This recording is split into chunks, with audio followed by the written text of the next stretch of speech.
Hello friends, I hope you all are doing great. I, CA Pujan Kapadia, welcome you all on my today's lecture of the subject Advanced Accounting and Auditing, Paper 5.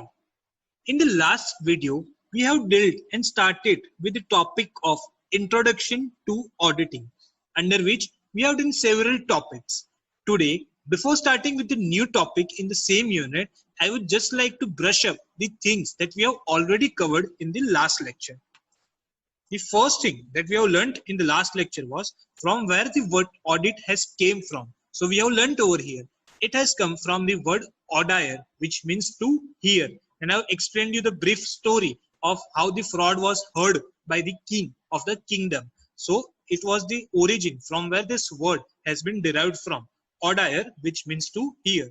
Then we have seen the developmental part of the word audit in India.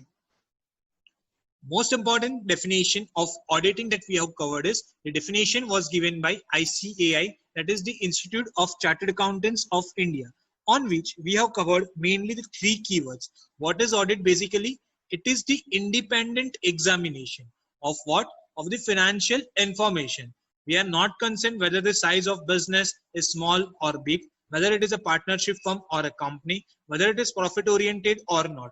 My main purpose is to just independently examine the financial information with a purpose to form an opinion thereon.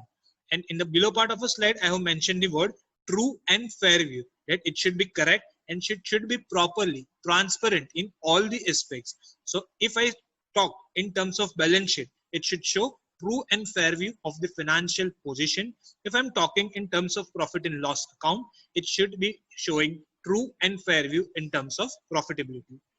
Moving ahead, we have discussed what all are the activities which are covered under the scope of audit. So basically it was related to accounting and internal control, arithmetical accuracy, in which I gave you the example of trial balance, authenticity of the transactions, that is where I gave you the example. If I am doing some personal expenditure out of the money that is from business, then which is wrong, it is not authentic. Next was distinction between capital and revenue items, in which I gave you the example of I have purchased a laptop which was supposed to be capitalized and shown as asset, but I have shown it as an expense in P&L account on the debit side, which is again wrong. Vouching verification. Comparison of financial statements, in which we have understood there are two types of comparison. One is time basis. In 2019, I have earned some profit. 2020, profit was different, and we have compared the same. And second was inter-firm comparison, that is between company A and company B. Next part that we have covered was truth and fairness of the financial statement, that the books of account should be showing true and fair view. Next was statutory requirements, that is we need to comply with all the requirements that are required by law. For example, if I am auditing a company, I should cover all the provisions of the Companies Act 2013. And the last is appropriate reporting. Fine, so I need to report each and everything I come across at the time of audit. So this was basically the scope of audit, the things that I need to cover as an auditor. The next topic that we had done in the last lecture was basic principles governing an audit. What all are the points that we should keep in mind at the time of conducting an audit? The same topic is covered under SA, that is Standards on Auditing 200. The points were integrity, that is honesty; independence, that is I should not be influenced by the management; confidentiality, that I need to maintain the data of my client to be private. Next is skills and competence. I should properly use all the knowledge that I have gained for my profession. Next is documentation, in which you have studied that all the necessary documents should be there to support the authenticity of the transaction. Next was planning. I need to have an audit plan, how I'm going to start with the audit and conduct the entire audit. Next is audit evidence. I have made you learn two words. Whenever we are facing a word audit evidence, we need to suffix it with two words. First is sufficient and second is appropriate. Next was accounting system and internal control, which should be proper and adequate. And last was audit conclusions and reporting, which should be mentioned in a clear writing format. Next part, and the most important one, we have understood the bifurcation between the four different words. Bookkeeping, which started from recording the primary entries and ended till the ledger balancing. Next was accountancy, which started with preparation of trial balance and ended till the interpretation of results, evaluation of all the financial information. Third part was auditing, which was independent examination. That is, once the accounting is completed, we start its examination, which is covered under auditing. And last was investigation. If I go a step ahead than auditing, then comes the investigation, under which I gave you the examination of the political person in this scam, going in deep of a particular account for 3 to 5 years. So if we are checking or auditing in depth of a particular transaction or for a particular account for more than 1 year, it is covered under investigation. So the order goes as: first we do bookkeeping, that is day-to-day recording. Then we do accounting, that is preparing trial balance, final accounts, and finding out the interpretations and various evaluations. Next comes auditing, that is examination of the accounts you have prepared. And last is investigation, that is going in depth. This was what I have covered in the last lecture. Then you have given the test your knowledge series with 5 MCQs, which I guess you all have learned the correct answers. So moving ahead with the new topic for the day. The topic is difference between accountancy and auditing. We know first is bookkeeping, second is accounting, third is auditing, and last is investigation.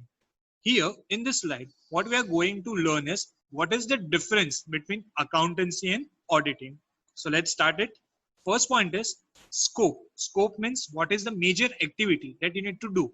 In accounting, the major activity is preparation of financial statements. So what is my main purpose in accountancy is to prepare P&L and balance sheet. What is my main purpose in auditing? It is checking of accounts, to check that whether all the accounts are maintained in a correct manner. Second comes objective, to know the financial result and financial position. We know that profit and loss account shows the profitability, that is your financial result, while balance sheet shows the financial position. What is auditing's purpose or objective? To see or to verify that all the accounts show true and fair view. So objectives again are different. Third, what is the status of a person who is doing this work? If a person is doing accounting, he is supposed to be an employee of that company. Fine, he is an internal person. If he is doing an auditing, then auditor is an independent outsider. We have studied this very well in the definition. Audit is an independent examination which is free from bias or influence of the management. So basically, the accountant is going to be the insider or the employee, while the auditor is going to be the outsider who is going to be independent. Next point comes, is there any need of qualification? In accounting, there is no requirement of any formal qualification. But in case of auditing, if you want to be an auditor, you need to get certain certifications. You should be a chartered accountant. Next is it necessary for me to have different subjects knowledge in accounting? Answer is no. If you are having a good amount of knowledge in accountancy, it is sufficient enough to complete the accountancy work. But if you are going for auditing, you need to have sufficient knowledge of all the subjects. For example, if I say I am a good auditor, I am having total grip on accounts, but I am not having any kind of knowledge of Companies Act 2013, and it is not going to serve my purpose, because as an auditor, I also need to confirm or assure myself that company is following all the regulations and provisions of Companies Act 2013. So yes, the knowledge of other subjects is required in auditing. Next is, what is the time period? When do we do accounting? Generally, accounting is done throughout the year. As and when the transactions are occurred, we record it in the books of accounts. So accounting is done throughout the year. But at the same time, when does we do auditing? Generally, the auditing is done at the end of the year, after the year ends. Next is professional control. So is there any professional control in this particular thing? No, accounting is totally up to the owner. He can get the accounts done, written in the way he wants. But is there any professional control in auditing? Answer is yes, because here comes into the role independent outsider. There is supposed to be the professional control. Next is nature of work. Accounting is basically constructive. What we do is step by step we record the entries of the transaction. But auditing is over and above just recording. It is an analytical work, because we are examining the correctness of the transactions recorded. We are going to give our opinion on the same. So it is more of an analytical work. Next point is Report submission. That is, if I have done with the accounting, am I supposed to submit any report to someone? No, it is not required in case of accountancy. But is it required over here? Answer is yes. The person who is appointing me as an auditor, I need to submit my audit report to that particular person. If shareholders have appointed me, I need to submit to them. If management has appointed me, I need to submit to them. If government has appointed me, I need to submit to them.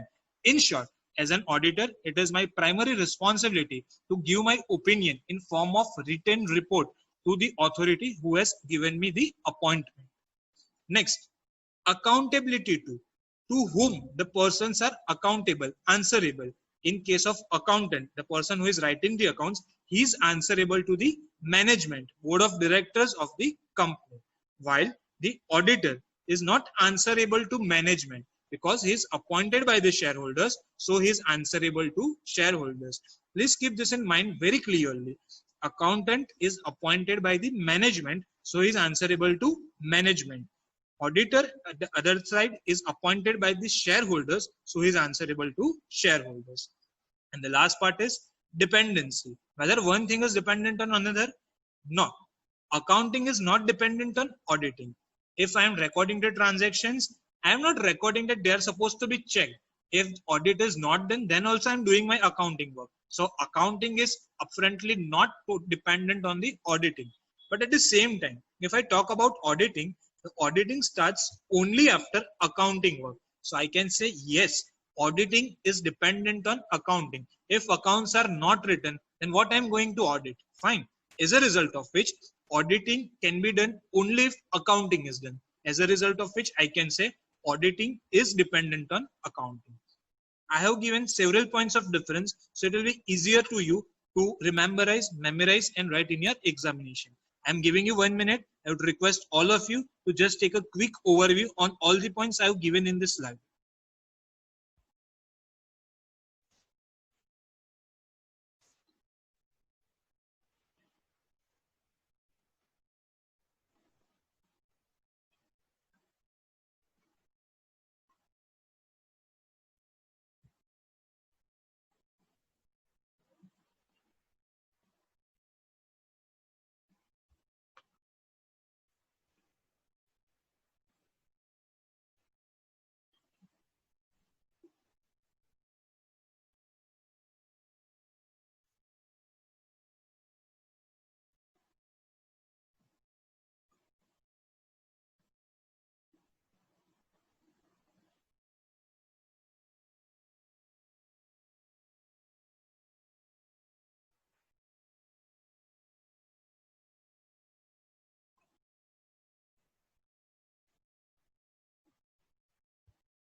Well, friends, I guess you have gone through this particular slide, and I hope you are totally clear with the difference between what is accountancy and what is auditing. I have discussed in the syllabus that in the paper style of audit, the last question, that is question number 4, the first point in that, that is A part, you are going to be asked two difference of which you need to attempt any one. And in semester 5, there are fair chances of this question to be asked. So I request you all to prepare this answer in a wonderful manner. Let's go ahead. Let's discuss the topic of advantages of auditing. Till now, we have well understood in a thorough manner that what auditing is all about. So I guess as the name of the chapter says, Introduction to Auditing, you all are well introduced to what is audit. Now let's see what is the importance, what are the advantages of doing the audit. First of all, I'm going to discuss this point-wise point from the legal viewpoint. That from the legal viewpoint, how auditing is of my importance. The first point I have written over here is filing income tax return. I feel you all are aware that each and every individual having their income above a certain limit are supposed to file their income tax return. Now, income tax return is nothing. It is basically the statement showing the computation of your total income you have earned during a particular year. Now, if I am auditing the books of account, then there are fair chances that if there are any mistakes in the calculation of my income, if there are any biasness that I come across or any calculation mistakes that I come across, I can correct the same at the time of audit. So the chances of my income tax return, the details of wrong filling in the income tax return will be avoided if I have done audit of that particular person or the particular client. As a result of which, if you are auditing the books of account of any entity, filing of income tax return to be in a correct manner, the chances of the same increases. As a result of which, audit directly helps you to fill the details in the income tax return. Next point comes as borrowing funds from the external sources. If I want to expand my business, if I want extra finance for my business and I am not having sufficient equity for the same, what I am going to do is I am going outside. I am going to ask for the loans. I may approach the financial institutions like banks. Now, what they are going to do is they are not directly going to know me that he is a good person, finance him. The bank is going to see my financial documents. They are going to see whether I am having a proper income earning capacity that I will be able to repay the loan that I am taking. As a result of which, what they ask for is my income documentation. If I am submitting audited income documents, there the trustworthiness, the reliability that the financial institution is going to place upon me automatically increases. They will be much more comfortable to loan, to finance me or my project. As a result of which, if you submit the audited books of account to the external sources, there are fair chances that if you have shown everything correctly, the bank or the financial institution will be much more comfortable to lend you the funds as compared to unaudited accounts. Third point, settlement of insurance claim. Many people have taken the policy for business. For example, you might have taken loss policy in which if you are not able to earn a certain amount of income in a particular year or your business is shut down due to any of the reason, insurance company is going to do good for that particular period. They are going to pay you the money. But for that, they are not blindly going to rely upon you. What they are going to ask is the audited financial statement, the projected amount that you would have earned in this period if your business was not shut. So basically, there are certain insurance policies which are related to that if your business is shut down for a particular period of time. For example, let's say if there is a flood in my particular area and I cannot go to my business place for 3 months. Now, my business was shut down for 3 months. I have taken a policy for the same. What insurance company is going to do is what profit I would have earned in this 3 months if the situations were regular. Insurance company is going to pay the same amount to me, but insurance company is not going to trust me blindly. What they are going to ask for is the audited information of the financial details. As a result of which, audit comes to rescue at the time of settlement of insurance claim also. Next point over here that I have written is GST payments and compliances. You are well aware from 1st July 2017, each and every business person having a turnover exceeding a certain limit needs to be covered under GST, gets to register themselves under GST. Now in this particular case, I need to comply with all the laws that are pertaining to GST. Let's take a simple example. If my turnover is 50 lakhs a year, I need to pay GST at a particular rate which is defined in the GST Act. Now, if I'm directly keeping on paying on the basis of turnover, it is good. There is no harm in that particular thing. But if all the documents, if all the turnover is being properly audited and then I'm paying my GST liability, then the details, the taxes that I am paying on the basis of which, on the basis of turnover, which would be much more reliable. I would be like there are less chances of any mistake in the payment of GST, and it would also become easier to comply with the other sections that are mentioned in the GST Act. So again, audited financial statements help you in GST payment as well as the compliances and ensure that there are lesser chances of error in the GST payments also. Next point is action against bankruptcy and insolvency. Nowadays, we come across that many people are declaring insolvency. They are telling, no, I am insolvent. I am not having any kind of assets to pay off the liabilities. So they are declaring bankrupt. Now there is an entire code which are in our country, which is supposed to be followed. If you are declaring yourself as a bankrupt, as an insolvent, there is a phased manner in which your entire proceedings are supposed to be carried out. Again, in this proceeding, what the authority asks for is your audited financial statement.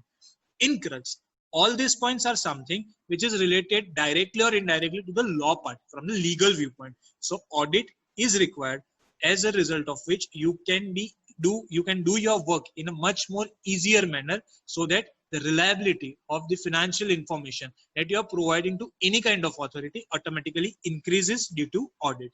So this was the first part of the advantages that we have covered. For filing income tax return, borrowing funds from the external sources, settlement of insurance claim, GST payments, and last is bankruptcy or insolvency. Now the second viewpoint is from internal control viewpoint.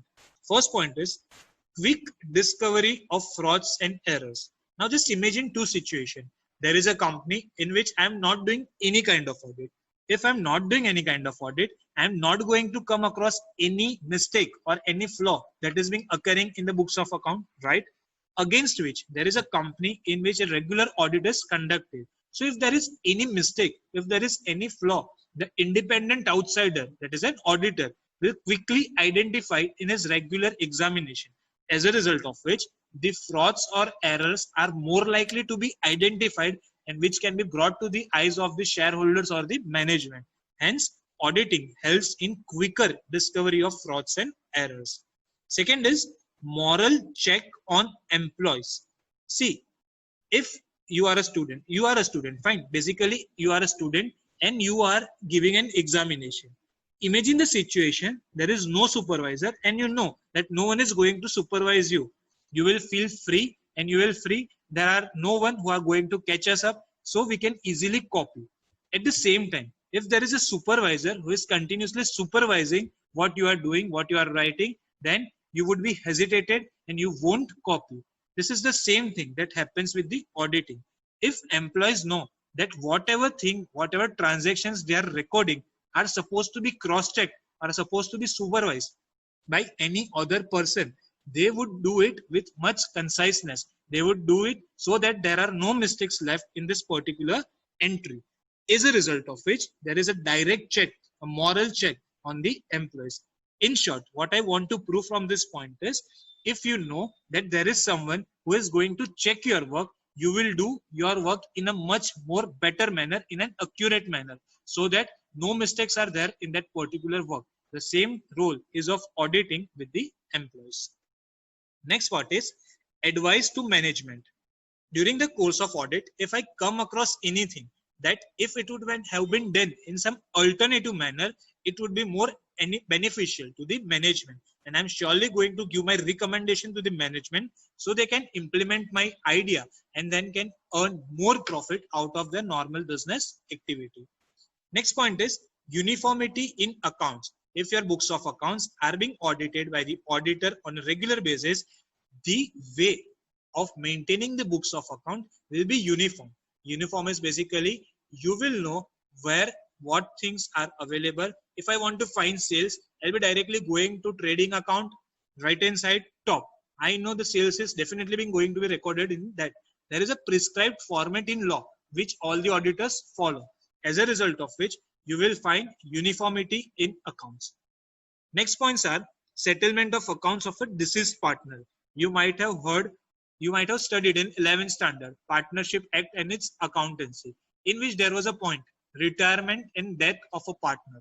In the point of death of a partner, we used to prepare a nominal account, nominee account, executor account. Fine. If I want to distribute the proceedings to the executors, what I want to have on my hand is the audited books of account of firm on the date of the death of the partner, so that we can easily distribute the amount that is attributable to the executor of the deceased partner. So again, audited books of accounts comes to the rescue in this particular case. And the last point is future trend of the business. If I'm auditing the books of account of a company, as an auditor, I will use my professional skill and knowledge and it will become quite easier for me to predict what is going to happen, how the revenue will increase, how can I control the expenses in the future. So it will be easier for me to give insights to the management on how the future trend of your business is going to be like. In short, all these points mentioned over here are the advantages of auditing. So if the question comes up, write the importance or advantages of auditing. What you guys are going to do is you are going to write the heading of this 11 points that I have mentioned over here, and you are going to explain each and every point what I have explained you as of now. I'm just giving you 1 minute, and I would request you all to quickly go through all the points I have discussed over here.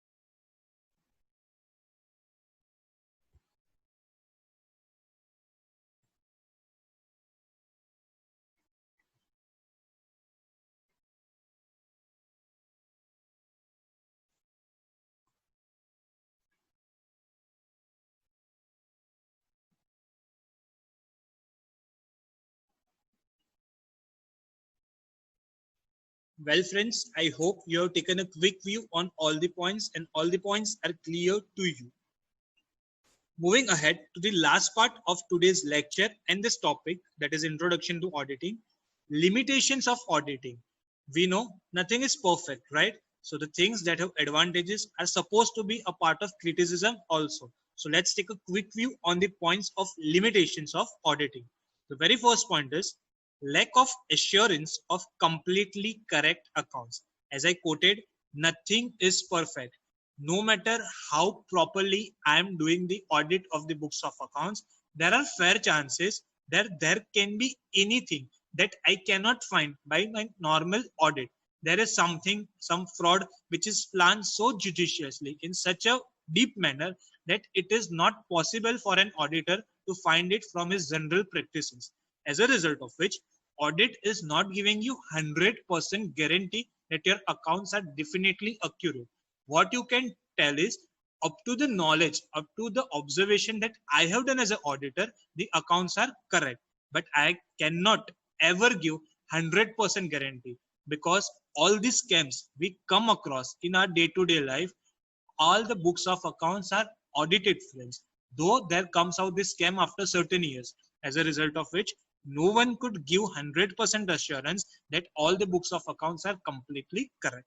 This is your first limitation. Second is dependence on experts' opinion. Let's take an example. I have given here example of valuer. If I'm an auditor of a company is having building on the asset side of the balance sheet. Now as an auditor, I will check that company has shown building at the price of rupees, say 10 crores rupees. But I am not aware what is the actual value of the building. So what as an auditor I am going to do is I am going to refer to the valuer who is into the business of valuation of immovable properties. I will rely on the report, on the valuation that is being provided by the valuer to me. As a result of which, what I'm doing over here is I'm not using my own knowledge, because you can say I'm not a specialized person of the valuation. I am a specialized person in auditing. As a result of which, I'm directly relying on the value that is being provided by the outsider, that is a valuer. Now I don't know, or I cannot assure that the valuation done by the valuer is again going to be 100% correct. As a result of which, your audit activity is going to be dependent on certain experts whose calculation is of course going to be subjective, because if I go to expert A, he will say the value of this building is 11 crore rupees. If I go to expert B, he will say the value of his building is 10 crore 50 lakh rupees. So it is definitely going to differ from person to person. So we cannot get a precise value of each and every thing. Third point, post-mortem examination. I guess all of you are aware with this word, post-mortem. This is basically dealt with when a person dies, we find out the reason after his death, that what was the cause of his death. In the same way, audit is nothing. It is a post-mortem examination. Into bracket I have written examination after the occurrence of event. What I do as an auditor is the transaction happens, it is being recorded in the books of accounts, then I come and audit that transaction. So even if I know something wrong is going to happen, I am not in a position to stop that thing because the transaction is definitely going to be happen and I will be called after all the transactions are being recorded. As a result of which this is termed as a post-mortem examination. You cannot stop happening of something over here. You can just opine the way you could have saved this thing. I hope I'm clear with this point.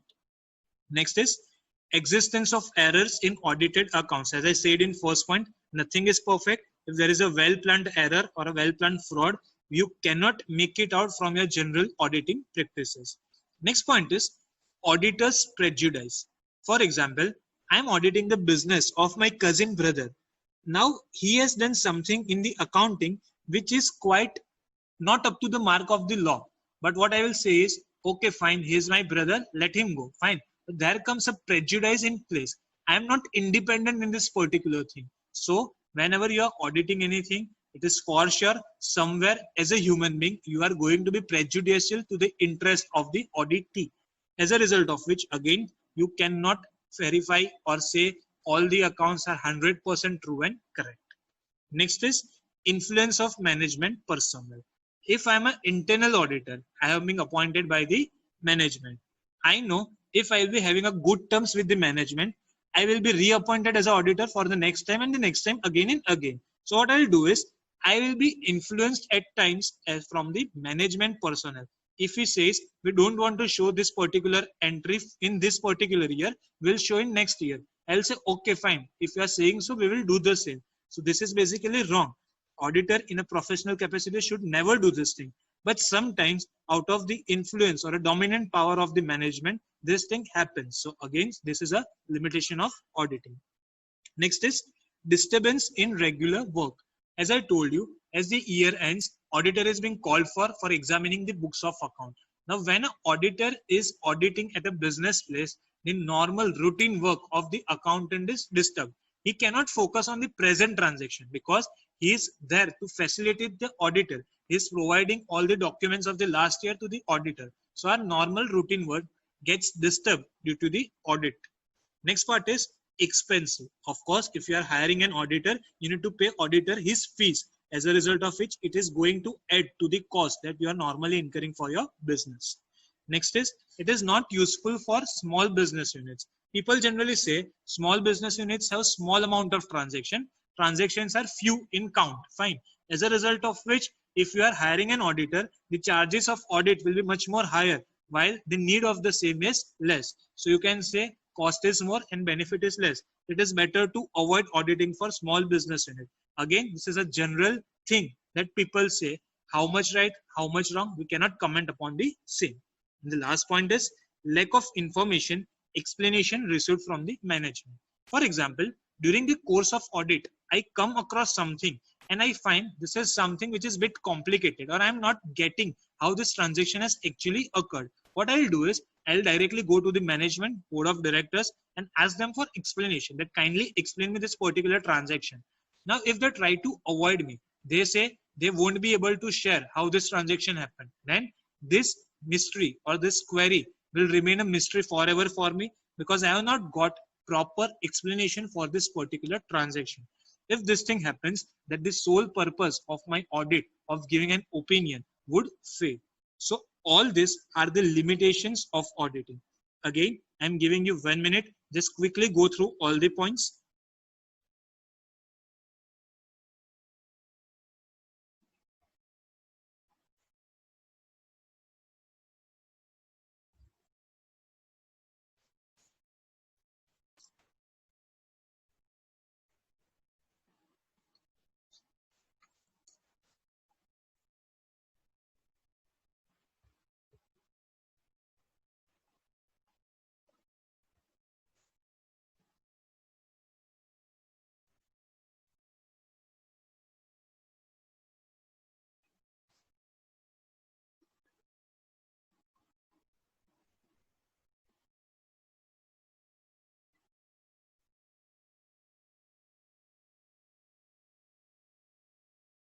Well, I hope you have gone through the points that are written over here.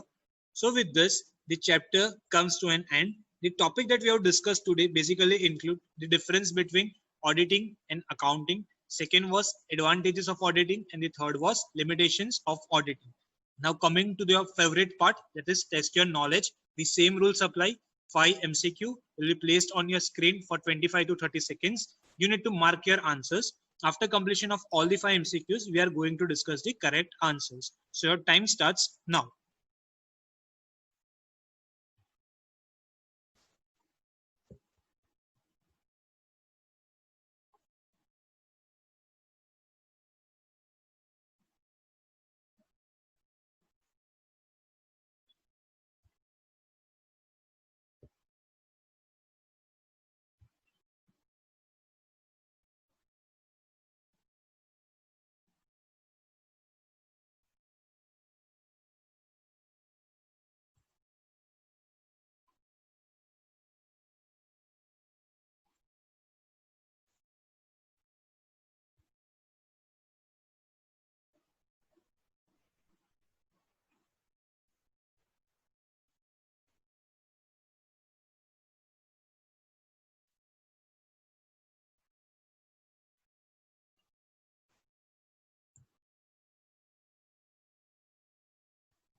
Well, friends, I hope you are ready with your answer.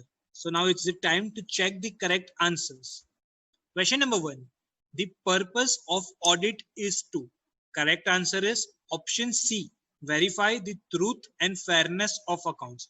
Because the first 2 points, that is preparation of financial statement and knowing financial result, are the part of accountancy. And what we have studied in the difference is verifying truth and fairness of accounts is a part of audit. So the correct answer is option C. Question number 2. Generally, statutory auditor is dash for an organization whose audit is conducted. You have again discussed the same point in the difference that accountant is an employee for that organization, while auditor is an independent person for the particular organization. Yes, friends. So the correct answer is option D, independent person. Next is audit is a post-mortem examination. True or false? Answer is A, true. Because we have studied audit begins once the accounting is completed, as a result of which this is a correct point. Next is auditor is accountable to. I have told you the one who is appointing me, I am answerable to that particular person. So auditor is generally appointed by the shareholders, so it will be accountable to shareholders. So the correct answer is option D, shareholders. And again, accountant is accountable to. Accountant is appointed by the management, so he will be accountable to management. That is option B. Correct answer is management. I hope you might have got all the answers correctly. And with this, I am concluding the entire session and this topic, chapter Introduction to Accounting. I guess all the concepts that we have studied, all the topics we have covered are fine with you and you have totally understood the same. So I thank you all for your patient listening and I hope to see you soon in our next lecture. Thank you.